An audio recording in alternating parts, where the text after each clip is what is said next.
One of the most common questions in our Discord is what are the best iRacing settings for Pimax? Well, with SBoys3, we're now pushing 90 frames per second at 150% render resolution and getting desktop quality visuals. Sounds too good to be true, right? That's exactly what I thought. So today, I'm not just going to tell you the settings, I'm going to show you live on screen. In fact, there's a Reddit user who was stuck at 42 frames per second on this exact headset. Same settings you're about to see today, and take that same setup to a lot 90. And then I'm going to show you what happened when I put this in front of people who've never seen it before. Their reactions when they realise they just can't go back to their old settings.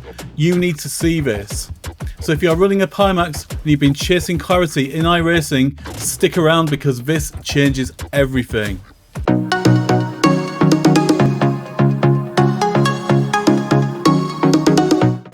We're starting things off at the Nürburgring Nordschleife in the BMW M4 GT3. And there's no more of a demanding track visually than this. Complex dynamic shadows, massive elevation drops that instantly reveal miles of valley, and active mirrors. It's the ultimate hardware stress test.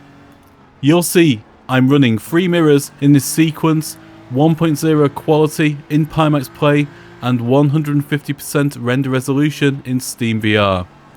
And the reason for all of that is the SBoys3 driver.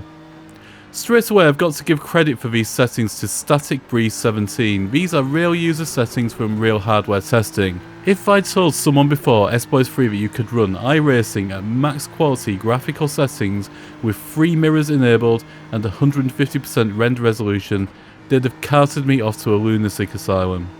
We're also running Tobii Eye Tracking and dynamic Foveated rendering here, and in the Pimax Dream Air it works flawlessly.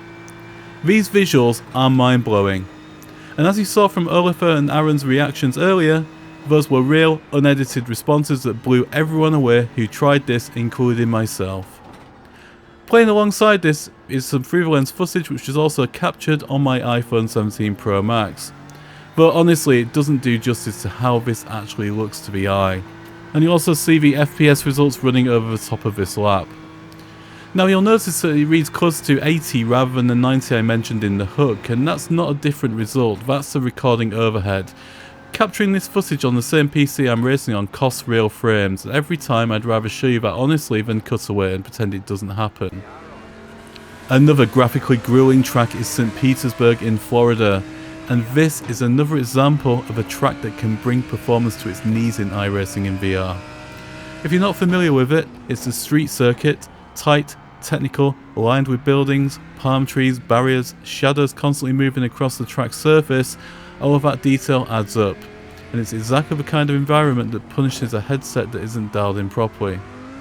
Same setup here, 3 mirrors enabled, max quality graphical settings, no compromises, no turning things down to chase a number, and with that we're getting a solid 82 frames per second.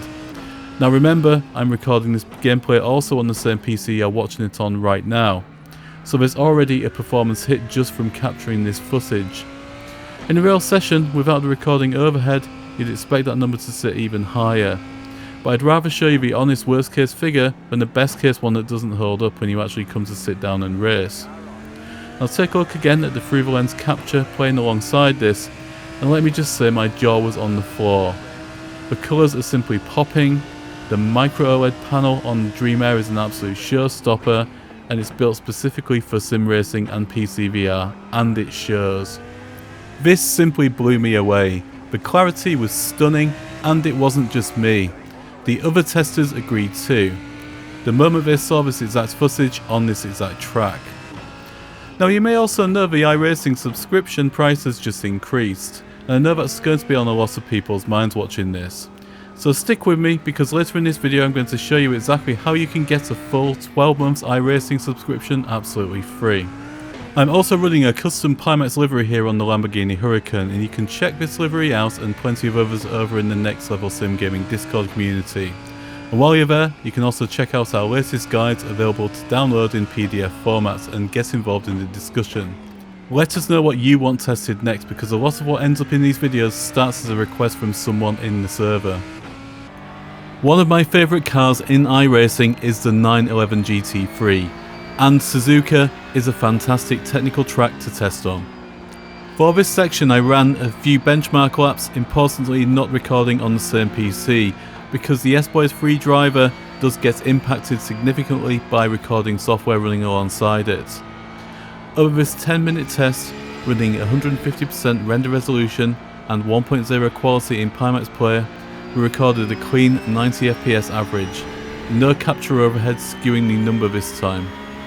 Alongside this, you are seeing the through the lens footage again, and this absolutely blew me away.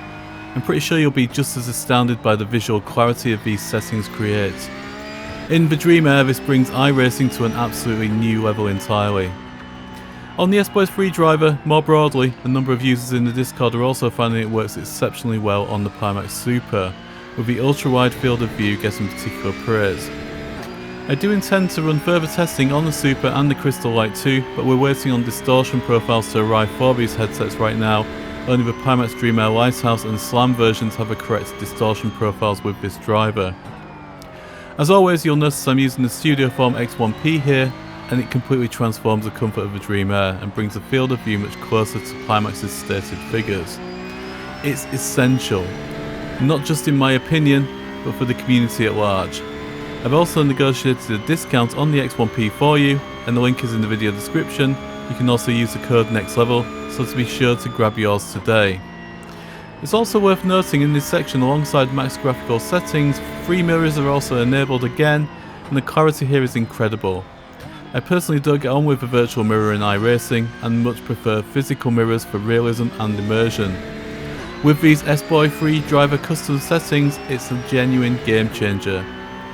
I've also put a separate guide together for installing the SBoys3 driver, and I've linked that in the Discord. You can also find it in the video description too, and you can also see it in the Assetto Corsa Evo video I did last week, which I'll leave linked at the end of this one.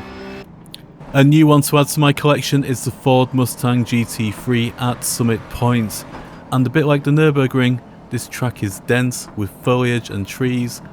I start off here behind the pace car so I can take a good look around at the interior, and I was simply blown away by the pin-sharp levels of detail.